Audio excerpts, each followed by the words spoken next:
حضرت عمر ابن الخطاب جو کہ اسلام کے دوسرے خلیفہ تھے اور جن کے دور خلافت میں ہی اسلام کو عروج حاصل ہوا، جیسا کہ پرشین اور رومن امپائر جیسی سپر پاورز کو اسلام نے شکست دی حضرت عمر کے دور خلافت میں۔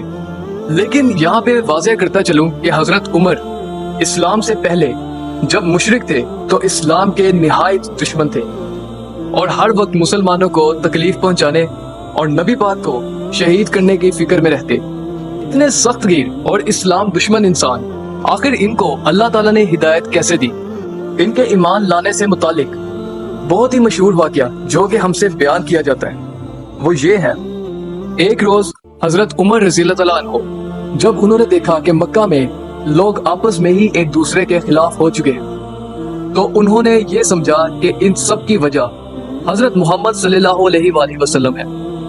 تو انہوں نے ایک روز اپنی تلوار لی اور نبی پاک کو شہید کرنے کے لیے گھر سے روانہ ہو گئے۔ وہ ننگی تلوار لے کر نبی پاک کو شہید کرنے جا رہے تھے کہ راستے میں ان کو ایک صحابی ملے۔ انہوں نے پوچھا کہ عمر کہاں جا رہے ہو؟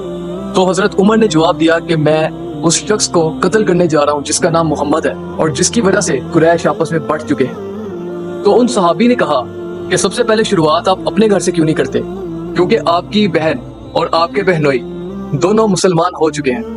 یہ سن کر حضرت عمر کو بہت غصہ آیا اور وہ تلوار لے کر فوراً اپنی بہن کے گھر روانہ ہو گئے۔ جب وہ باہر پہنچے تو اندر سے قرآن پاک کی تلاوت کی آواز آ رہی تھی۔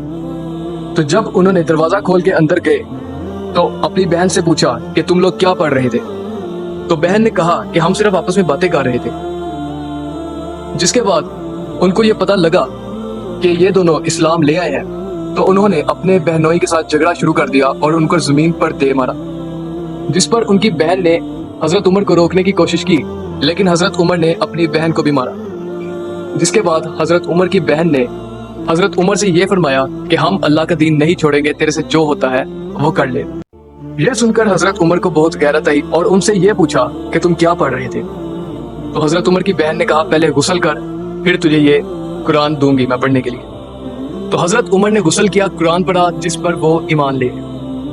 یہ واقعہ جو کہ ہم سے بیان کیا جاتا ہے، لیکن ایک مشہور سکولر مولانا اسحاق صاحب، ان کے اکارڈنگ یہ واقعہ درست نہیں ہے۔ اصل واقعہ یہ ہے جب حضرت عمر نے مشرکین کے ساتھ مل کر ظلم و زیادتی حد سے بڑھا دی تو ان کی بہن اور بہنوئی اپنا سامان پیک کر اور شہر چھوڑ کر ہجرت کر کے روانہ ہو گئے۔ تو حضرت عمر نے اپنی بہن سے پوچھا کہ کیوں اور کہاں جا رہے ہو؟ تو ان کی بہن نے یہ جواب دیا کہ ہمیں نہ جائیداد چاہیے نہ یہ پیسے چاہیے، یہ تم رکھ لو، اور عمر تم نے تو ہمارے لیے مکہ میں زمین ہی تک کر دی، تو ہم ایسی جگہ ہجرت کر کے جا رہے ہیں جہاں پہ ہمیں کوئی روک ٹوک نہ کر سکے۔ یہ سن کر حضرت عمر کے دل میں پہلی دفعہ اسلام کے لیے نرمی جاگی کہ ایک ایسے شخص جو کہ زمین جائیداد پیسہ کچھ بھی نہیں چاہتے، صرف اسلام کے لیے اپنا گھر بار چھوڑ کر جا رہے ہیں۔ دوسرا واقعہ یہ تھا کہ ایک بار حضرت عمر شراب پینے کے لیے شراب خانے میں جا رہے تھے، لیکن اس دن شراب خانہ بند تھا۔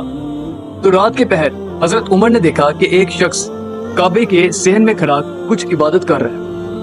تو جب وہ تھوڑا پاس گئے تو دیکھا یہ نبی پاک تھے جو کہ عبادت کر رہے تھے۔ تو حضرت عمر کے دل میں ایک تجسس آیا، تو انہوں نے سوچا کہ جا کے دیکھ لیا جائے کہ یہ کر کیا رہا ہے۔ تو وہ غلاف کعبہ کے پیچھے سے چھپ کر نبی پاک کو دیکھنے لگے۔